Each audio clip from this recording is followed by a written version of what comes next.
On continue avec la deuxième partie. Là, on tape dans le dur, hein, puisque là, il s'agit bien entendu de la description du névrax. Sa mère, voilà. Le névrax. Alors, on va commencer, comme on l'a vu, avec les méninges. Alors, les méninges, c'est quoi?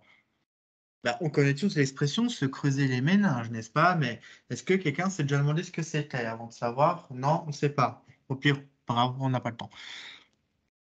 Évidemment, les méninges, comme je l'ai dit tout à l'heure, c'est une membrane qui va entourer le système nerveux central. J'ai dit une membrane, en fait, c'est une membrane composée de 3 feuillets. Sur le schéma de gauche, le tube qui a tout au centre, là, je sais pas, en bleu foncé, je suis daltonien, alors moi, c'est admettons que ce soit la moelle épinière, d'accord, la moelle spinale.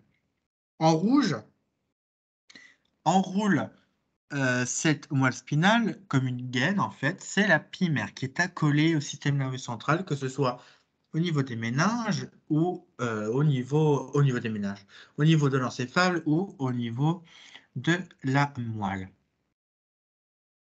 Et donc, comment ça se passe? On a accolé, comme je l'ai dit, au système nerveux central la pimère.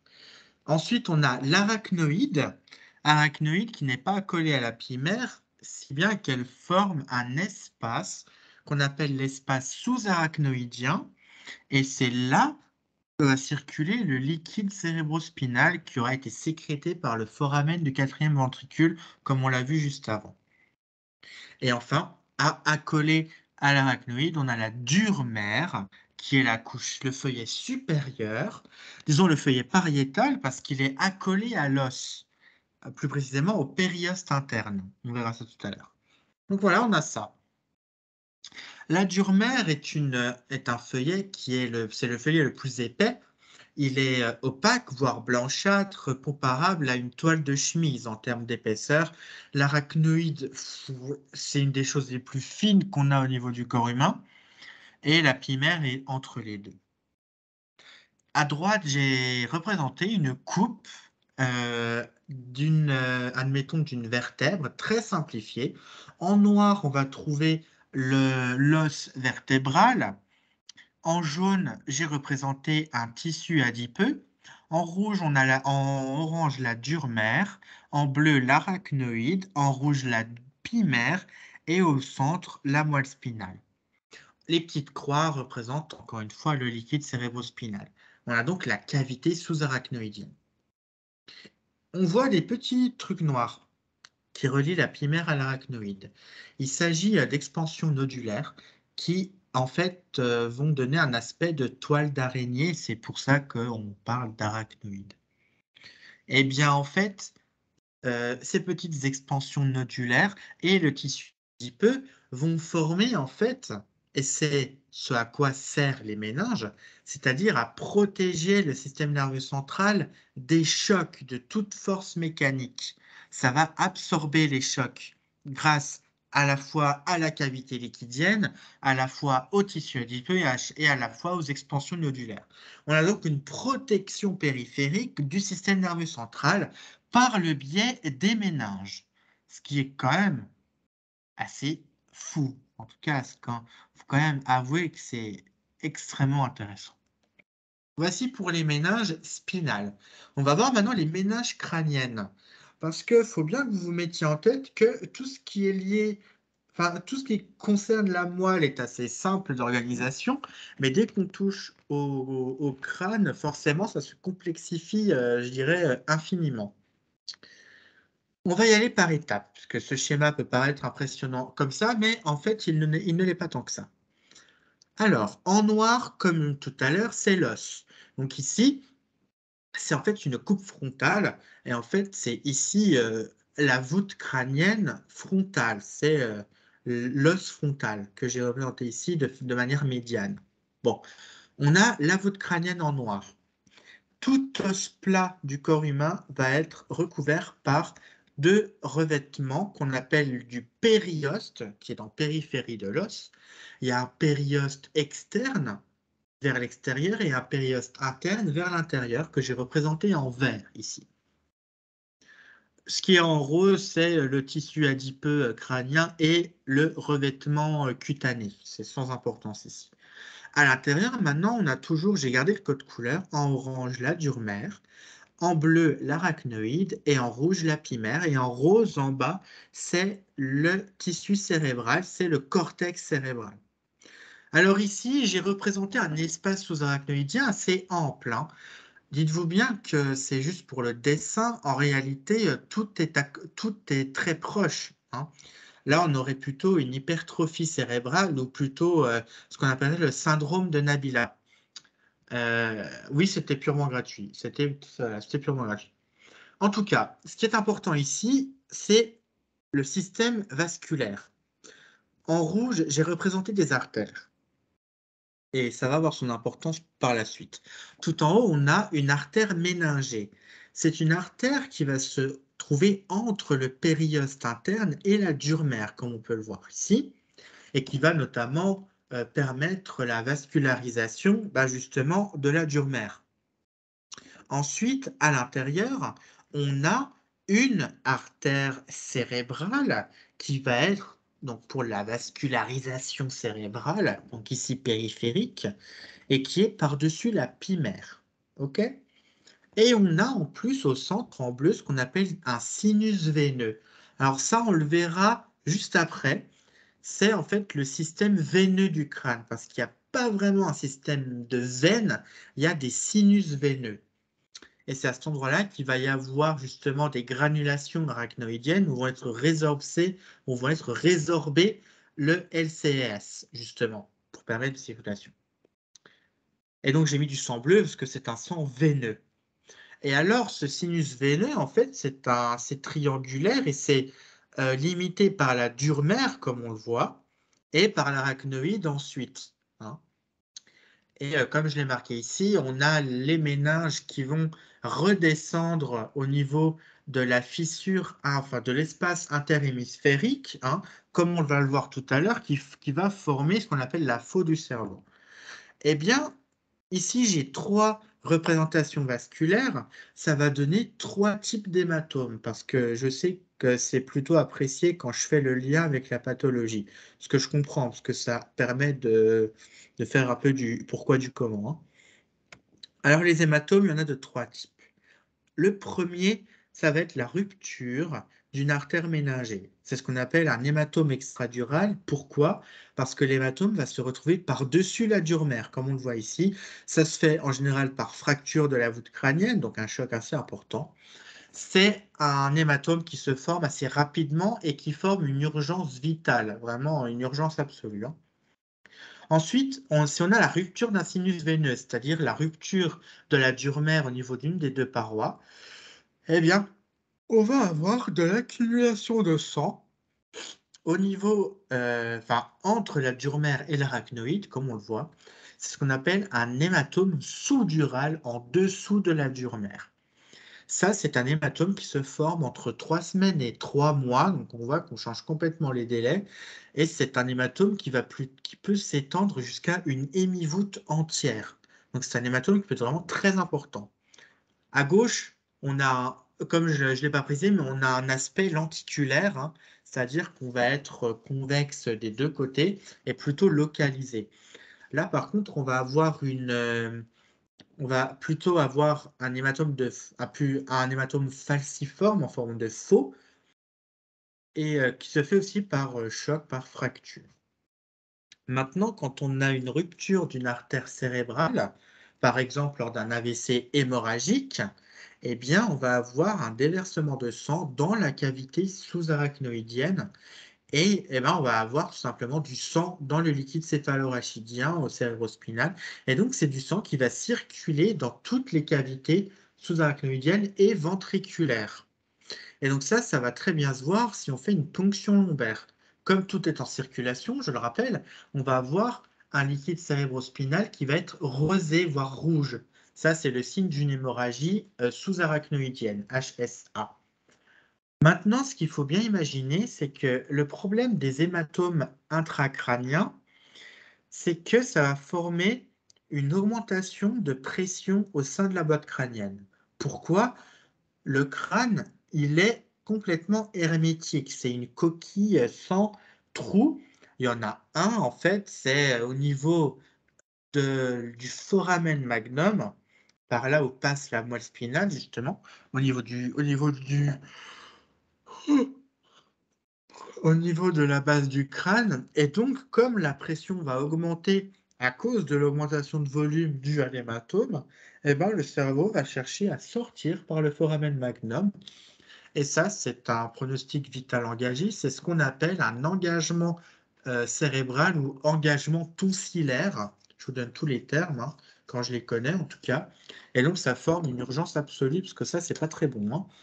Et ça se voit très bien sur une IRM parce qu'on a une totale déviation de la ligne médiane.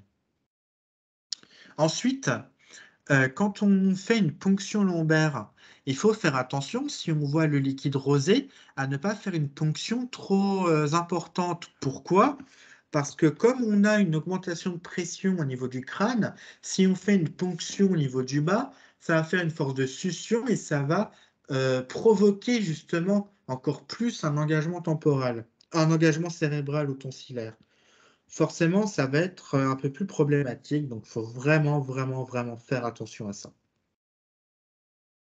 Maintenant, pour terminer sur les ménages crâniennes, je vous ai dit qu'on va avoir la formation de sinus veineux. Eh bien, ici, on va les voir plus en détail. Comment ça se passe? En fait, une, euh, on va avoir, comme je l'ai dit, les ménages qui vont descendre de la voûte frontale jusqu'au centre du cerveau, entre les deux hémisphères, ce qui va former la faux du cerveau. On voit sur le schéma en haut à droite qu'on a une forme quelque chose de falciforme, on voit que ça a une forme de faux. Eh bien, ça va complètement se mettre entre les deux hémisphères. On a une autre structure qui va partir de la base de l'info du cerveau de manière postérieure, la partie droite qu'on voit derrière ici. Eh bien, on va avoir les méninges qui vont se séparer en deux et qui vont faire une tente, qui vont, comme on le voit en bas à droite, recouvrir le cervelet. C'est ce qu'on appelle la tente du cervelet. Voilà. Et donc, on va avoir cette structure-là, une faux, et sur la partie postérieure, ça se sépare en tente du cervelet. Et tout ça, ça va former les sinus veineux, justement. Sinus veineux, on en a quelques-uns. Le premier, celui qu'on a vu tout à l'heure, c'est le sinus qu'on va trouver de manière médiane et qui va longer la voûte crânienne en son centre. C'est ce qu'on appelle le sinus longitudinal supérieur. On le voit, on le voit sur les trois schémas en bas à droite, en bas à gauche, en haut à droite. C'est ce qu'il y a tout en haut. Et on voit qu'il est fin au niveau frontal et il s'élargit quand on va postérieurement, d'accord? C'est le sillon longitudinal supérieur. On a en dessous de la faux, qui forme une espèce de boucle là, le sinus longitudinal inférieur, dont on voit la section en bas à droite au centre ici. OK? Ensuite, on a deux autres, enfin non, ce qui va relier le sinus longitudinal inférieur et supérieur va être le sinus droit, comme on voit ici, qui va relier ici les deux sinus, et c'est ce qu'on voit au centre ici, d'accord? Voilà. Et ça va former en fait au niveau postérieur ce qu'on appelle le confluent des sinus, c'est-à-dire l'endroit où tous les sinus vont se rencontrer. C'est sans importance, je vous donne juste les termes. Maintenant, sur le schéma en haut à gauche, on voit la faux du cervelet, la tente du cervelet, pardon, et au centre, tout droit, on voit en fait ce que j'ai appelé le sinus droit, d'accord? On voit qu'il est droit. Eh bien, au niveau du confluent des sinus, va partir de chaque côté les sinus veineux transverses, droit et gauche, qui vont contourner la voûte temporales et qui vont se déverser chacun dans un foramen jugulaire, ce qui va former les futures veines jugulaires qu'on va trouver au niveau du cou. Donc on voit qu'on a une organisation veineuse assez complexe, hein, et on a vraiment un système veineux périphérique qui est assez bien organisé, hein, comme on le voit ici, grâce aux méninges. Donc on voit que les méninges ne servent pas uniquement à, à protéger le système nerveux des chocs mécaniques, mais ils servent aussi dans l'organisation du système veineux cérébral, encéphalique en tout cas. On en a terminé avec les méninges. Maintenant, on va parler de la moelle spinale. J'ai marqué une section rouge ici, c'est l'endroit où on va faire la coupe qui va suivre.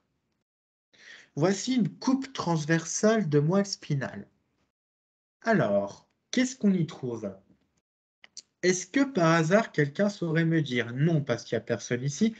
J'espère que j'aurai les gens qui sauront un peu mercredi prochain. Bref, je parle à moi-même absolument, c'est normal. Ne vous inquiétez pas, ceux qui écoutent ça après, c'est tout à fait normal. Et donc du coup, voilà. On va avoir déjà au niveau de la moelle spinale, donc une forme ovoïde, hein, symétrique, totalement symétrique. Mais j'ai représenté les deux côtés pour avoir, c'est un peu plus joli. Déjà, on remarque deux choses. On a deux sillons médians. D'accord? On a un sillon médian antérieur qui est profond, ce qu'on voit en haut là, qui descend assez bas, presque jusqu'à la moitié. Et on a un sillon médian postérieur en bas qui est moins profond, ou ventral ou dorsal, hein, ou postérieur antérieur, comme on veut. Au centre, on va retrouver une structure qui va avoir la forme d'un papillon. C'est la substance grise. Parce que vous savez que dans le système nerveux central, on a substance blanche, substance grise. La substance grise, c'est quoi? C'est les corps cellulaires des neurones. C'est le centre nerveux, c'est là que vont être intégrés les messages. Les afférences sensitives, les efférences motrices. Ensuite, tout autour, on a la substance blanche. Voie de passage, prolongement nerveux, axone et dendrite, c'est par là que va circuler l'information avant d'atteindre les voies d'intégration au niveau de la substance grise au centre. Et c'est toujours comme ça, hein. Alors ici, contrairement au cerveau, la substance grise est au centre et la substance blanche à l'extérieur. On verra que dans le cerveau, c'est l'inverse. Ensuite, la moelle spinale va présenter ce qu'on appelle des cordons. On voit au-dessus un cordon antérieur, un cordon postérieur et deux cordons latéraux. Et on a des sillons. J'ai dit qu'on avait des sillons médians, mais on a deux sillons latéraux de chaque côté. On a un sillon latéral antérieur de chaque côté qui va séparer le cordon antérieur du cordon latéral et à l'arrière, un sillon postérolatéral qui va séparer le cordon postérieur du cordon latéral. De ces sillons latéraux vont naître ce qu'on appelle une racine de nerf spinal. Parce qu'en fait, un nerf spinal est composé de deux racines, une racine motrice et une racine sensitive. Et si vous vous souvenez ce que je vous ai dit tout à l'heure pour la différenciation cellulaire au niveau de la partie médulaire du tube neural, ce qui va être dorsalement, ça va être sensitive. Ça veut dire que la racine qui va naître de la partie postérieure de la moelle va être la racine sensitive. D'accord? Et alors, ce que je n'ai pas précisé, c'est qu'au niveau de la substance grise, on a deux cornes. On voit qu'on a une corne antérieure qui est large et dentelée et une corne postérieure. La corne antérieure, c'est la corne motrice et la corne postérieure, la corne sensitive. Et en face de chaque corne, c'est là que va naître le nerf spinal, la racine du nerf spinal. Et donc, c'est pour ça que la racine ventrale est la racine sensitive, motrice, pardon, et que la racine dorsale est la racine sensitive. On remarque que sur la racine sensitive dorsale, on a un ganglion qu'on appelle un ganglion sensitif. On verra à la fin à quoi il sert exactement et pourquoi on a ce renflement. Tout ce que je peux vous dire, c'est que c'est en rapport avec justement les neurones qui passent par là.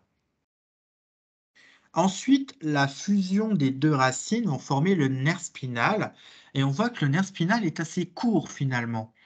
Et ce nerf spinal va se reséparer en rameau ventral et en rameau dorsal. Le rameau ventral est très épais, contrairement au rameau dorsal. Pourquoi?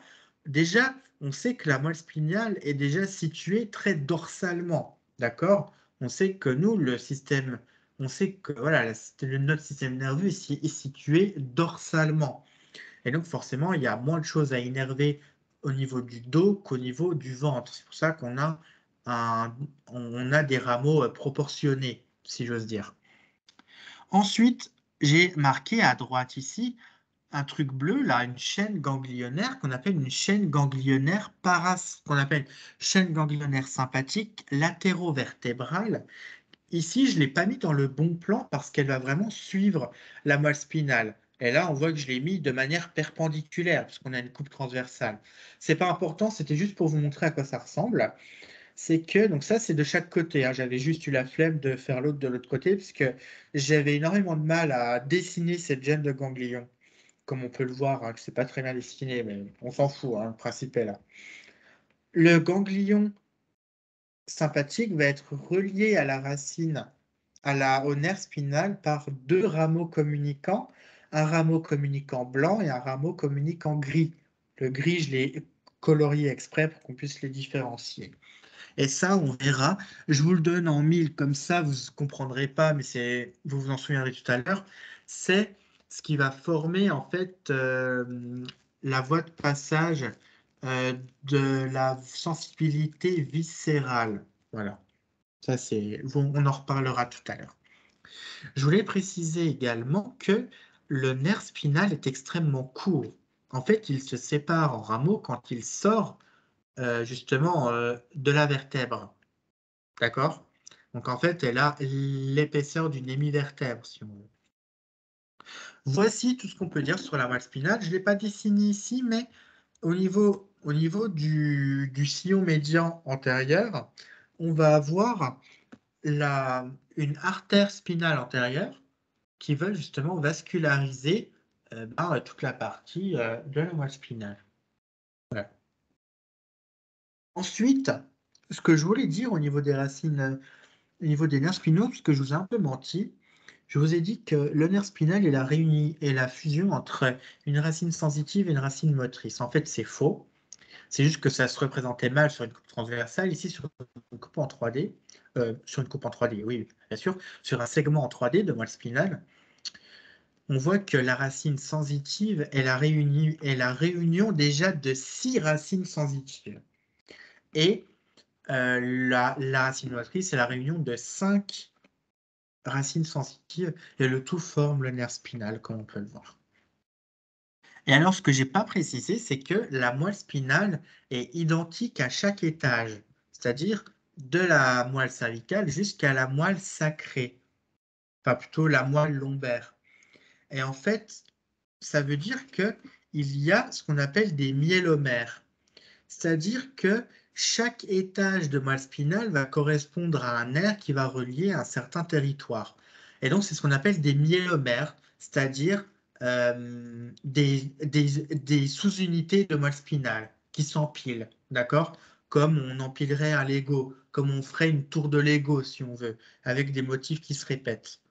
Eh bien, c'est le cas ici. Mais bon, ce qui est important ici, c'est ce qu'on va voir à la fin de la moelle spinale. Ici, j'ai représenté à gauche une coupe sagittale d'un rachis lombaire, c'est-à-dire qu'on va avoir ici la moelle spinale qui va se terminer au niveau de la deuxième vertèbre lombaire. D'accord? C'est-à-dire qu'elle ne va pas descendre plus bas, étant donné qu'on va avoir ce qu'on appelle la queue de cheval, hein, qui va former tous justement les rameaux ventraux et dorsaux des nerfs spinaux qui vont innerver des territoires inférieurs à la deuxième vertèbre lombaire. D'accord? Ensuite, ce qui est important, c'est que quand on veut faire une ponction lombaire, ça va se faire en dessous de la moelle spinale, dans une cavité qu'on appelle le cul-de-sac dural. Parce qu'on voit que même si la moelle spinale se termine en L2, on voit que les méninges continuent jusqu'à S2. Donc, il continue sur encore plusieurs centimètres et on a un cul-de-sac, une poche dans lequel on a du liquide cérébrospinal dans lequel on va pouvoir faire la ponction lombaire sans toucher la moelle. Et donc, c'est pour ça qu'on fait la ponction lombaire entre L2 ou L3 ou entre L3 et L4, suivant si on veut s'assurer une marge d'erreur en fonction de la moelle qui peut être plus ou moins longue en fonction de l'individu, bien entendu. C'est d'ailleurs ici qu'on va faire les fameuses péridurales lors des accouchements. C'est parce qu'en fait, on va injecter le produit anesthésiant autour de la dure mère. Donc, on ne rentre pas exactement dans la cavité, on reste à l'extérieur, d'accord? Ce qui va permettre d'anesthésier tout ça et d'avoir, parce que bon, évidemment, à l'époque de nos grands-parents, les péridurales n'existaient pas, donc les accouchements étaient follement douloureux, alors que grâce à la péridurale, maintenant tout le monde sait que c'est une partie de plaisir. En tout cas, voilà comment se forme la moelle spinale et comment elle se termine au niveau du rachis. Maintenant, on va, euh, on va passer au tronc cérébral, au nerf crânien et au cervelet. Et là, c'est important parce que ça va être assez long. C'est une partie qui va être assez longue, mais je vais essayer de faire doucement pour que ce soit pas trop ennuyeux pour vous. Donc voici le tronc cérébral en vue antérieure. Alors, c'est un schéma qui a une certaine complexité, je vous l'accorde. On va faire doucement. On va le faire du bas vers le haut, ok? Tout en bas, en bleu ciel, j'ai représenté la moelle allongée. Vous vous souvenez, dérivant du miel encéphale. Je ne l'ai pas vraiment précisé, mais la moelle allongée va relier, en fait, la moelle spinale et euh, le tronc cérébral.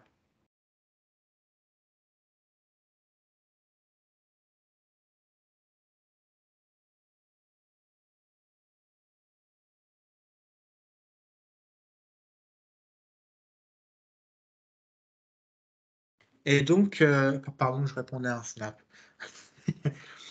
Et donc, on va avoir donc cette moelle allongée.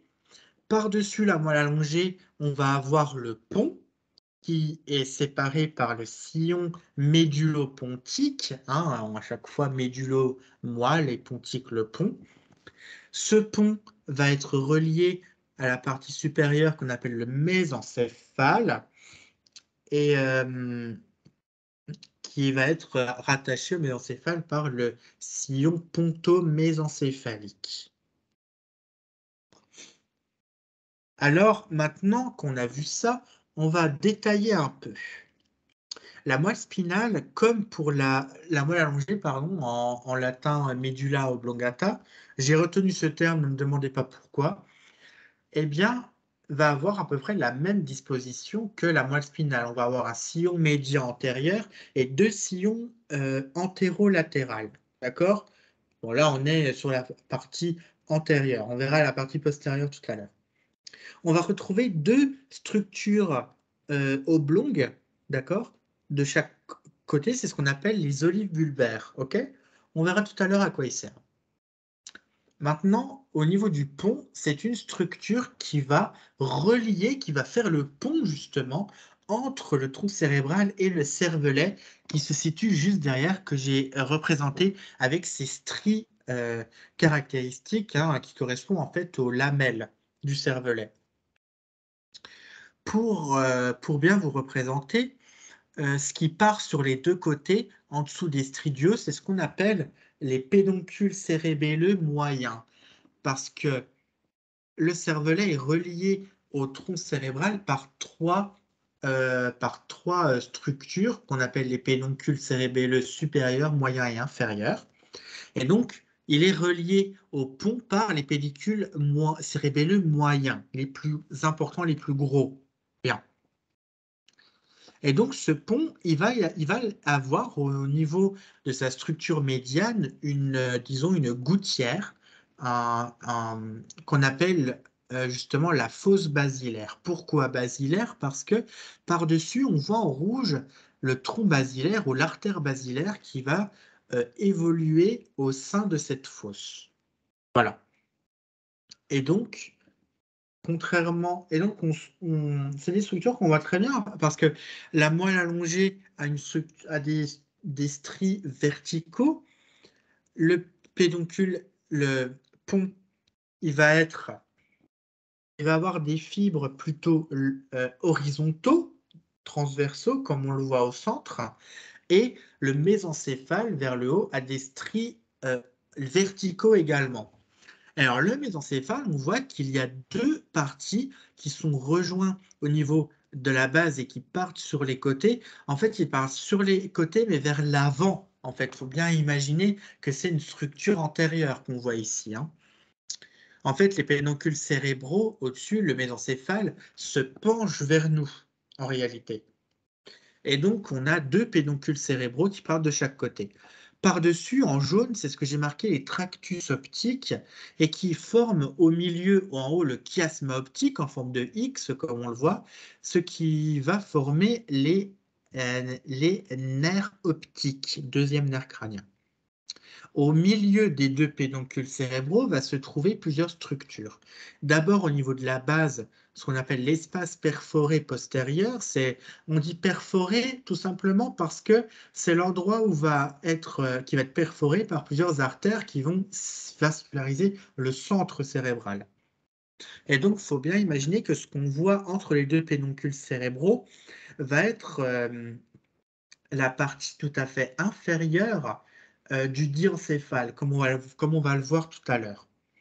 Au-dessus, les deux petits ronds, c'est les corps mammillaires, et encore en haut, l'espèce de virgule bizarre, c'est l'hypophyse, la glande de l'hypophyse qui va être soutenue par ce qu'on appelle le tuber cinereum, ou la tige, ou l'infundibulum, ou infundibulum de la tige, ou même infundibulum de la tige pituitaire. Vous voyez qu'il y a plein de termes. Retenez tuber cinereum, au moins avec le latin, on n'a jamais de soucis. Maintenant, au niveau de la vascularisation, on a, avant le tronc basilaire, vous voyez que c'est la fusion entre deux petites artères à la base ici. C'est en fait deux artères vertébrales qui vont chacune être une branche des artères sous-clavières, qui sont elles-mêmes des branches, soit une branche du tronc brachiocéphalique, soit directement de l'aorte, suivant de quel côté on se place. L'anastomose des deux artères vertébrales au niveau du sillon médulopontique, justement, va former l'artère basilaire qui a une trajectoire sinueuse par-dessus la fosse basilaire. Sur certains livres d'anatomie, on voit un tronc basilaire parfaitement rectiligne. En fait, c'est faux, elle a une trajectoire sinueuse. Et ensuite, le tronc basilaire va se bifurquer en deux artères qui sont les deux artères vertébrales, pardon, les deux artères cérébrales postérieures qui vont partir s'anastomoser au niveau du polygone de Willis. On n'en parlera pas parce que j'ai pas le temps de parler de la vascularisation du cerveau. En tout cas, deux artères cérébrales postérieures. Et ensuite, au niveau de ce chemin, on va avoir les artères qui vont vasculariser le cervelet. Tout en bas, ici, on voit ce qu'on appelle le PICA pour posterior inferior cerebellum artery, donc l'artère cérébelleuse postéro-inférieure. En haut, l'AICA, AIK, pour antérieur inférieur cerebellum artery, pour l'artère cérébelleuse antéro-postérieure, et en haut, l'artère cérébelleuse supérieure. Voilà. Je trouvais ça assez important, enfin, je trouvais ça pertinent de marquer cette vascularisation qui est plutôt élégante, je trouve. Et évidemment, ici, avec les chiffres romains en vert, j'ai représenté les 12 paires de nerfs crâniens qui prennent naissance sur la partie antérieure du tronc cérébral, sauf le quatrième nerf, le nerf trochléaire, qui prend naissance au niveau de la face postérieure. On va voir justement la face postérieure. C'est beaucoup plus simple. Pourquoi? Tout simplement parce qu'on aura sectionné les pédoncules cérébelleux afin de retirer le cervelet. Donc là, on a retiré le cervelet pour voir la partie postérieure du tronc cérébral. En bleu, on a toujours notre moelle allongée avec le sillon postérieur et les deux sillons latéraux. Et alors là, vous êtes en train de vous dire, mais qu'est-ce qu'il me dit ce connard? On avait déjà vu avant un sillon latéral antérieur, donc il doit y avoir un seul sillon latéral postérieur, et là on en voit deux. Eh bien oui, il y aura une dissociation du cordon postérieur, mais ça on le verra quand on verra la systématisation à la toute fin. Je ne vais pas vous divulgacher, je ne vais pas vous spoiler, ou vous divulgacher, comme disait mon prof de philo en prépa. Eh bien, on va retrouver ici les deux ronds. Ce sont la coupe des pédoncules cérébelleux moyens qui vont relier le cervelet au pont. En bas, ici, le petit triangle, c'est les pédoncules cérébelleux inférieurs qui vont relier le cervelet à la moelle allongée. Et au-dessus, l'autre triangle, pédoncule cérébelleux supérieur reliant le cervelet au mésencéphale. Au centre, on a une fosse rhomboïde parce qu'elle a une forme de losange, d'où le rhomboïde, d'où le rond d'encéphale d'ailleurs. Et en fait, c'est ici ce qu'on appelle le quatrième ventricule, comme je vous ai marqué avec, avec le système ventriculaire qu'on a vu dans l'intro. En fait, on a ici un trou, d'accord? Sauf que là, en fait, évidemment, il faut imaginer qu'on a une toile choroïde qui va être par-dessus avec des plexus et le foramen que je n'ai pas représenté. Au-dessus, on a le mésencéphale en rose ici, et on a la naissance du quatrième nerf crânien, nerf trochléaire. Et en haut, on a ce qu'on appelle une lame quadrijumelle ou lame tectale qui va en fait représenter les deux colliculus inférieurs et les deux colliculus supérieurs. Ça va être des structures qui vont former un relais avec le thalamus. Et chaque colliculus va être relié par un bras à ce qu'on appelle un corps genouillé ou corps géniculé qui va être médial pour le colliculus supérieur et latéral pour le colliculus supérieur et médial pour le colliculus inférieur. Et le corps géniculé latéral forme un relais sur les voies visuelles, donc par le biais du colliculus supérieur, et le corps genouillé médial en relais en lien avec le colliculus inférieur par un bras, va former un relais sur les voies auditives. Et au-dessus de la lame tectale, on a une petite glande qu'on appelle la glande pinéale, relais thalamique également. Glande pinéale qui avant portait le nom d'épiphyse. Épiphyse. Sauf que c'était un peu la merde. Pourquoi? Parce que c'était un homonyme. C'est-à-dire qu'il y a autre chose qui s'appelle épiphyse dans le corps, c'est les extrémités des os longs.